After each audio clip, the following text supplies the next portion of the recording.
নমস্কার বন্ধুরা, আমি নবনীতা আর নবনীতার পাকশালায় আপনাদের সকলকে স্বাগত জানাই। আজ আপনাদের জন্য নিয়ে এসেছি রস বড়ার রেসিপি। কোনো রকম চিনির শিরা না তৈরি করেই নরম তুলতুলে রসে ভরা রস বড়া কীভাবে তৈরি করবেন সেই রেসিপি আজ নিয়ে এসেছি। খুবই কম সময়ে এবং খুব কম উপকরণেই কিভাবে নরম তুলতুলে এই রস বড়া তৈরি করবেন দেখে নিন। প্রথমে এখানে আমি 200 গ্রাম বিউলির ডাল ভিজিয়ে রেখে দিয়েছিলাম 5-6 ঘন্টার জন্য।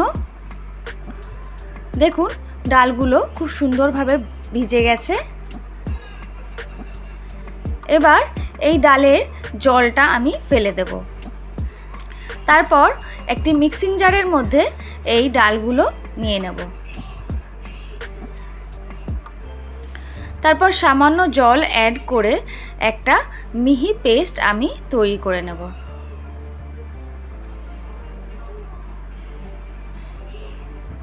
দেখুন এরকম একটা মিহি পেস্ট তৈরি হবে। তারপর এই পেস্টটা আমি একটা পাত্রের মধ্যে নিয়ে নিচ্ছি।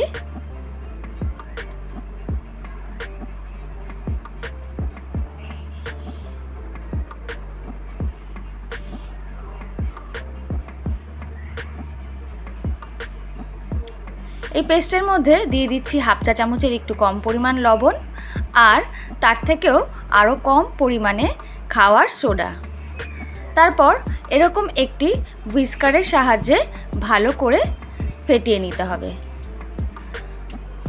আপনারা হাতের সাহায্যেও ফেটাতে পারেন। ফেটিয়ে নেওয়ার পর তারপর আমি দেখে নেব আমার ফেটানোটা ঠিক হয়েছে কিনা। তার জন্য বাটির মধ্যে একটু জল নিয়ে নিয়েছি আর তাতে সামান্য পরিমাণে ব্যাটার আমি দিয়ে দিলাম। যদি দেখেন ব্যাটারটা ভাসছে তার মানে ফেটানোটা ঠিক আছে। বন্ধুরা, আগেই যেহেতু আমি আপনাদের বলেছি চিনির শিরা না তৈরি করে রসে ভরা রস বড়া তৈরি করব। আমার বাড়ির একটি অনুষ্ঠানে রসগোল্লার শিরা বেঁচে গেছিলো, সেই শিরা আমি রেখে ভালোভাবে ছেঁকে নিয়ে ফুটিয়ে নিয়েছি। সেই শিরাটাই আমি এখন ব্যবহার করছি। প্রথমে কড়াইতে তেল গরম করে নিয়েছি। তারপর ছোট ছোট বড়ার আকারে গড়ে আমি এই ব্যাটারটা দিয়ে দিচ্ছি।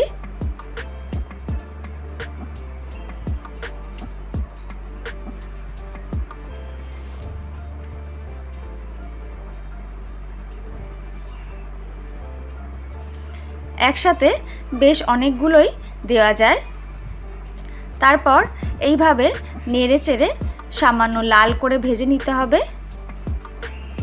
গ্যাসের ফ্লেমটাকে এই সময় মিডিয়ামে রাখবেন।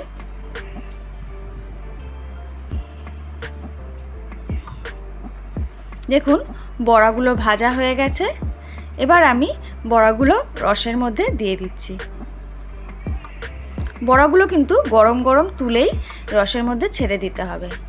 তারপর আবারও ওই তেলে বড়ার আকারে গড়ে আমি ডালের ব্যাটারটা দিয়ে দিচ্ছি। এই রস বড়া কিন্তু অনেক রকম হয়, আমি এখানে আপনাদের শুধুমাত্র বিউলির ডাল দিয়েই তৈরি করে দেখালাম। বন্ধুরা, আপনাদের বাড়ির কোনো অনুষ্ঠানে মিষ্টির শিরা যদি বেঁচে যায় আপনারা সেটা না ফেলে দিয়ে এইভাবে ব্যবহার করে নিতে পারেন। আর যদি তা না হয় যতটা পরিমাণ চিনি ঠিক ততটা পরিমাণেই জল দিয়ে আপনারা চিনির শিরা তৈরি করে নিতে পারেন। আশা করি বন্ধুরা রেসিপিটি আপনাদের ভালো লেগেছে। রেসিপিটি যদি ভালো লেগে থাকে লাইক, শেয়ার এবং কমেন্ট করবেন। আর আমার চ্যানেলটি যদি এখনও না সাবস্ক্রাইব করা থাকে তবে চ্যানেলটি সাবস্ক্রাইব করার অনুরোধ রইল। সকলে সুস্থ থাকবেন, ভালো থাকবেন। নমস্কার।